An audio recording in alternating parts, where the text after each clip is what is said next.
What's up, guys? This is Alex Chu. And today I want to talk about the most important prophecy of Jesus, okay? Absolutely the most important prophecy ever made by Jesus, okay? And it exists in Matthew 16 and also Matthew chapter 18, okay? Anyway, but before I talk about that, I want to tell you, that my name is Alex Chu. I'm the guy who invented the physical immortality rings. These are the rings that you put on your small fingers during sleep. You wear them, you don't age anymore. You become physically immortal, okay? Well, for example, I'm almost 48, I look pretty good, right? If you wear them, you basically stay physically young, okay?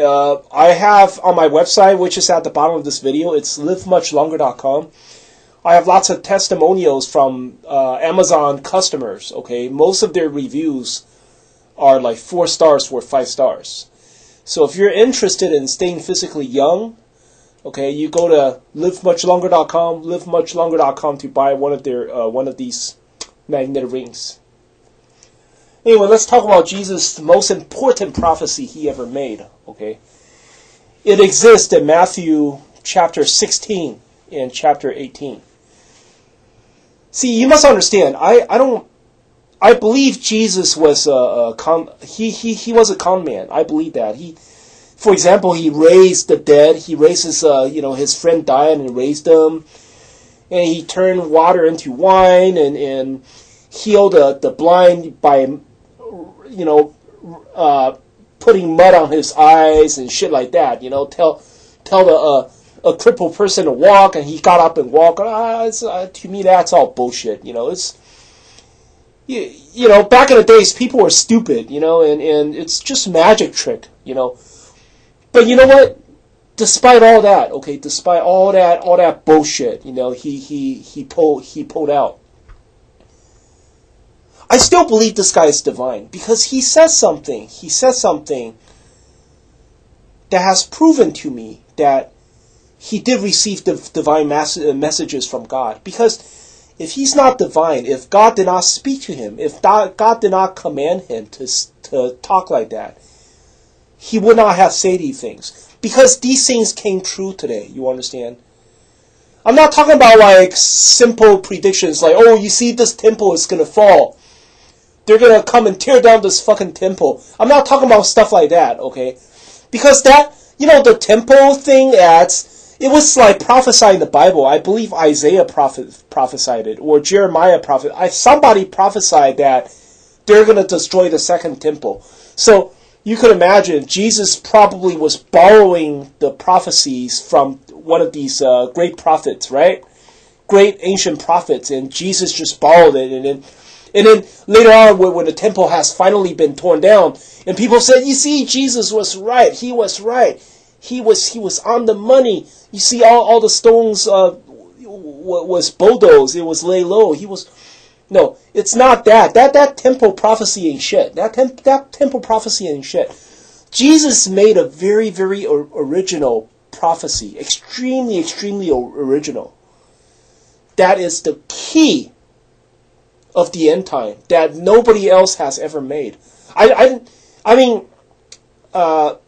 Moses made some incredible prophecies, Isaiah and Daniel and all, but I don't know. The one prophecy made by Jesus was extremely, extremely intriguing. That prophecy is in Matthew chapter 16 and later on Matthew chapter 18.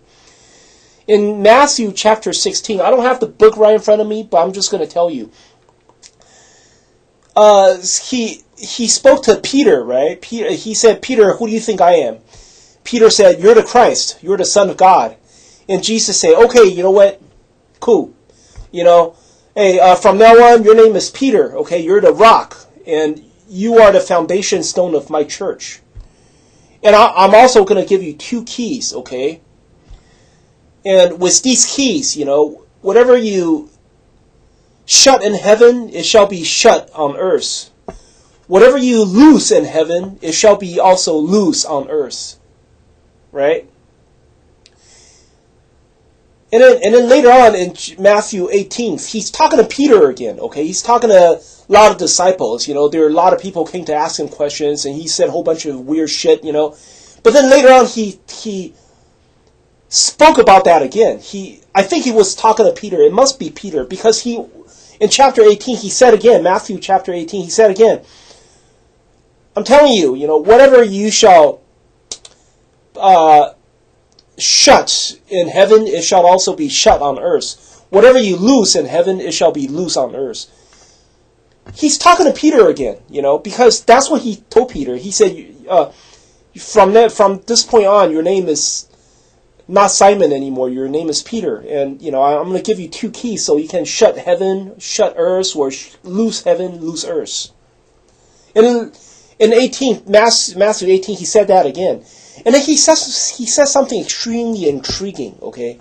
He said, if 2 of you agree on earth, okay? 2 of you on earth agree, and then agree on the things that you ask for, and that agreement shall be granted by my Father. He's talking about God, that agreement shall be done, shall be performed by my Father.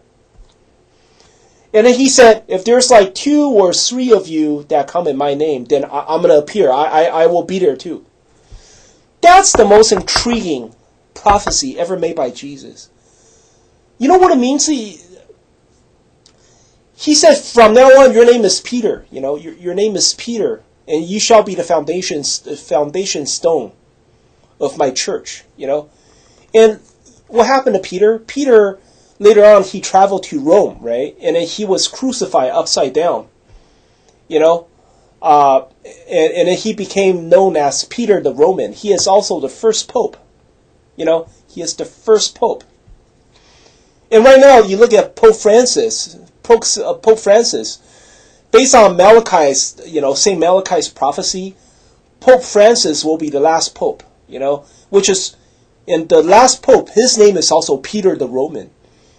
So basically, it's Peter the Roman is the first pope and also the last pope, Coincidentally, and I think it was in Matthew chapter 19, Jesus also said, some of you were the last and you will also be the first. And some of you the first and also be the last. It might be, Jesus might have been referring to Peter. I'm not sure, But anyway, Peter was known as Peter the Roman.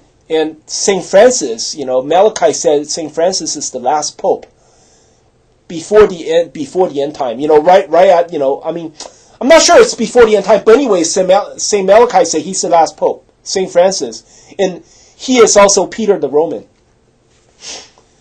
And so Peter the Roman, the St. Francis, he has the 2 keys. Jesus was talking about St. Francis. He's the guy who has the 2 keys. Okay. St. Francis, he gave himself this title. He called himself St. Francis because of Francisco Assisi, right?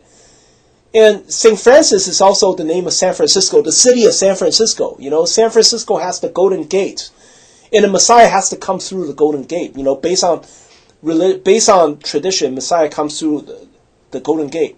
And then, I was born. I believe I'm the Messiah. Okay, I believe I'm the Messiah. For people who don't know me, I believe I'm the Antichrist guy. And then also, what happened is Pope Francis, and Jesus said, if two of you on earth agree, I think Jesus is talking about the 2 keys that Peter was holding. Peter holds the 2 keys, right? I believe the 2 keys is, one key is Vatican, St. Francis, right? Pope Francis, he is St. Francis. He's the 1 key. The other key is in San Francisco, the city of San Francisco. He said, if the 2 of you agree, okay, on earth, and whatever you ask for, that my Father, God shall grant the wish. And what did Pope Francis say? Pope Francis say Satan is not a legend. He is not a myth. He is not some fog. Satan is a real man. He is a real man. And he's smarter than the mortal. He's smarter than mortal, coincidentally, I'm born in San Francisco, and I'm the guy who invented physical immortality, and I think I'm the Antichrist. The Antichrist is also Satan, you understand? And I'm here. I have the immortality rings, and then also, Jesus said, if 2 or 3 of you come in my name, then I will also appear. See, if Pope Francis is one of them, and San Francisco is the second one, and then if I also appear, if I actually do become the Antichrist, that makes 3. That makes exactly 3. Then Jesus is next. Jesus will come after me, So, when I read that prophecy, and then he said, he gave Peter the 2 keys, right? He said, with these 2 keys, if you shut in heaven, you should also shut on earth. If you loose in heaven, you should also loose on earth. No, I'm sorry, it's the other way around. He said, if you shut on earth, you shut in heaven. If you loose on earth, you loose in heaven. The only thing that you loose on earth and loose in heaven is Satan, because Jesus himself said, Satan will fall from heaven to earth like lightning, fast as lightning, right? So when he's talking about the 2 keys, he's talking about Satan becoming loose, Pope Francis, he just says Satan is a real man. He's not some mist. He's not fog, Pope Francis said he's not some fog that people imagine, or Satan is somewhere in heaven, is some fog or some cloud. Pope Francis says Satan is a real man. So the moment he said that, he loosed it. He used this key.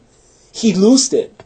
He lost it on earth. He loosed it on earth because he said Satan is the man. He is a real man.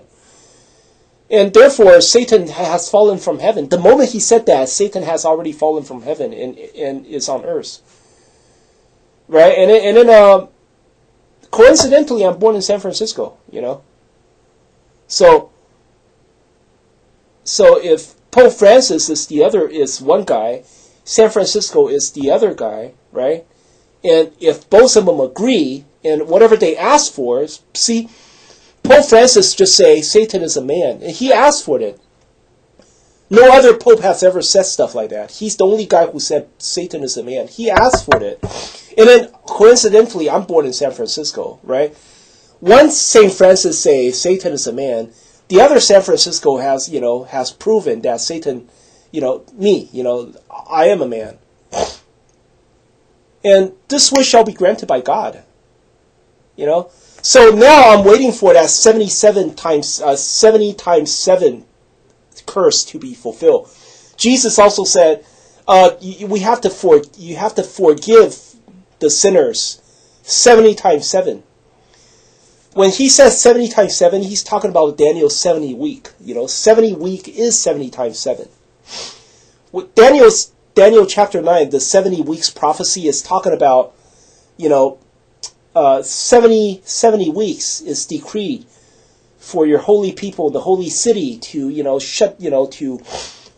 fulfill all the prophecies, to sort out inequities and all that shit, So basically, Daniel chapter 9, everybody agree, is talking about after Israel has been reestablished, after Jerusalem has been reclaimed by the Jews, that 70 weeks shall fulfill. Okay, that's 70 weeks prophecy, which is Jesus we have to forgive the sinners 70 times 7.